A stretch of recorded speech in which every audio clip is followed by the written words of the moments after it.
Welcome to Ashmi's blog. Ganesh Chaturthi উপলক্ষে ঘুরতে চলে এসেছিলাম কাকিনাড়ায়। সোশ্যাল মিডিয়ায় যে জায়গাটি পরিচিত মিনি মুম্বাই হিসেবে। কেন? এখানকার এত বড় বড় গণেশ পুজোর জন্য। বিশেষত সোশ্যাল মিডিয়ার মাধ্যমেই জানতে পারলাম এখানে বেশ বড় করে গণেশ পুজো হয়। তাই যেমন ভাবা তেমন কাজ, চলে আসলাম গণেশ পুজো সেলিব্রেশন দেখতে। কাকিনাড়া স্টেশনের 1 নম্বর প্ল্যাটফর্ম থেকে বেরিয়ে ডান হাতে ভাটপাড়া মিউনিসিপ্যাল আর বাঁ হাতে ভাটপাড়া পুলিশ স্টেশন ছেড়ে এগিয়ে আসতে হবে আমাদের গণেশ পুজোর মণ্ডপগুলি দেখার জন্য। অনেকের মনে প্রশ্ন জাগতে পারে, গণেশ চতুর্থী তো পেরিয়ে গেছে, ঠাকুর দর্শন কতদিন সম্ভব? রবিবার অবধি ঠাকুর ও মণ্ডপ এখানে কিন্তু রয়েছে। সুতরাং তোমরা যারা এখনো ঠাকুর দর্শন করোনি তারা রবিবারের মধ্যে এসে এখানে ঠাকুর দর্শন সেরে ফেলতে পারো। হাঁটতে হাঁটতে এবারে আমরা আমাদের প্রথম পুজো মণ্ডপে চলে এসেছি। প্রথমে আমরা দেখলাম প্রভাত সেবা সংঘ, এর ঠিক অপোজিটেই রয়েছে সুরক্ষা সেবা সংঘ, একদম রাস্তার এপার আর ওপার।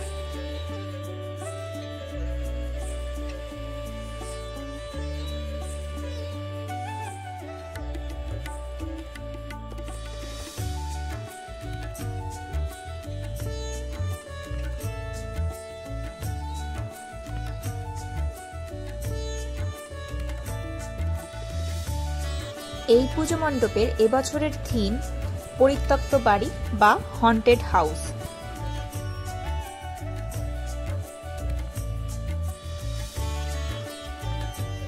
এখানকার গণেশ প্রতিমাটি বনভূমি বা প্রকৃতি রূপে সাজানো হয়েছে।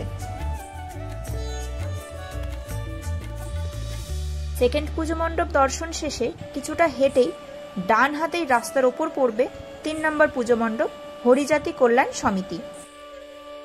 এখানকার পুজো প্রতিমাকে এত সুন্দরভাবে সাজানো হয়েছে যেন দেখে মনে হচ্ছে কোনো এক রাজপুত্র এসে সিংহাসনে বসে রয়েছে, তাই না?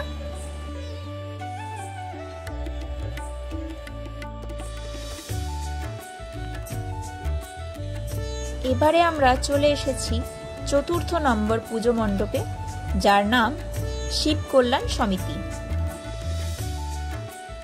চলো ধীরে ধীরে এগিয়ে যাওয়া যাক পুজো মণ্ডপের উদ্দেশ্যে।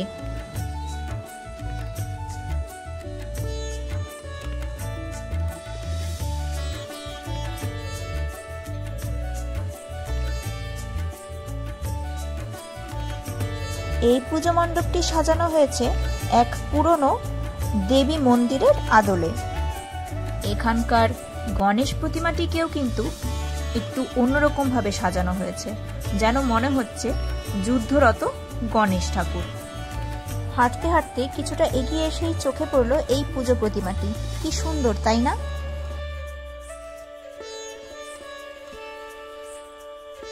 এবারে আমরা চলে এসেছি আমাদের 6 নম্বর পুজো মণ্ডপ একতা সংঘ ক্লাব প্রাঙ্গণে।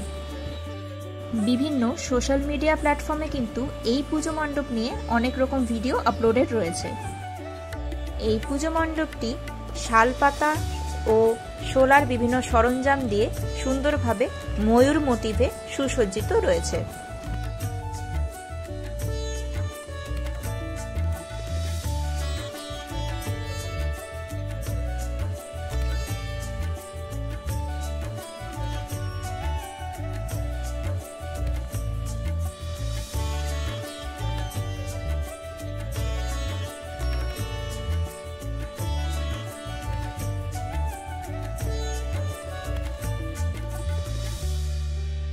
পুজো মণ্ডপের অন্দরমহলটি বিভিন্ন রকম শোলা দিয়ে তৈরি ফুল, ময়ূর এবং বিভিন্ন রকম আইডল দিয়ে বা মূর্তি দিয়ে সাজানো রয়েছে।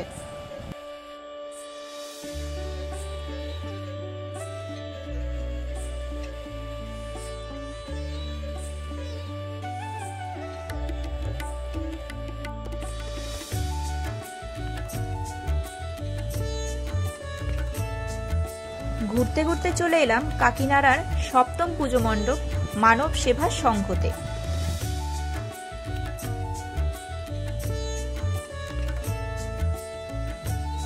এখানকার পুজো মণ্ডপটি মাটির হাড়ি, বাঁশ, পাখা এসব দিয়ে সুন্দরভাবে সাজিয়ে তোলা হয়েছে।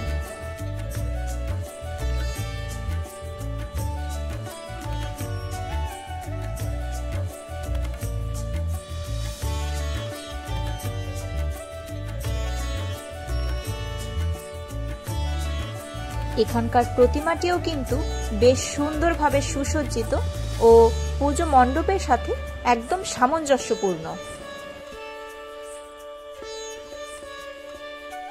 মানব সেবা সংঘ পুজো প্রাঙ্গণ থেকে বেরিয়েই বাঁ হাতে যে গলিটা পড়ে, সেই গলি দিয়ে কিছুক্ষণ এগোলেই এই পুজো মণ্ডপটি চোখে পড়বে।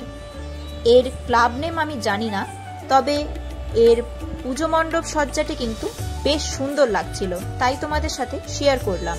তোমরা যদি এই পুজো প্রাঙ্গণের নাম জেনে থাকো কমেন্ট সেকশনে অবশ্যই জানিও।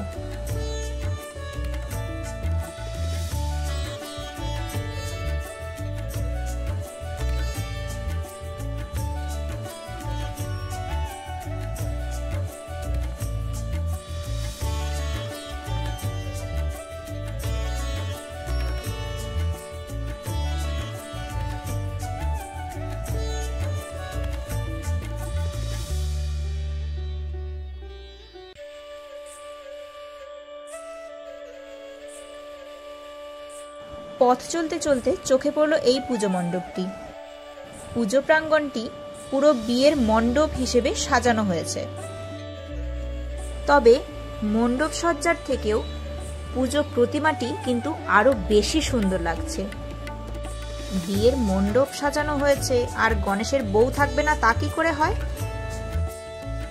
এবারে স্টেশনের দিকে আবার ফেরত আসার মুখে বাঁ হাতেই দেখতে পেয়ে গেলাম এই পুজো প্রাঙ্গণটি, কার্গিল সেবা সমিতি।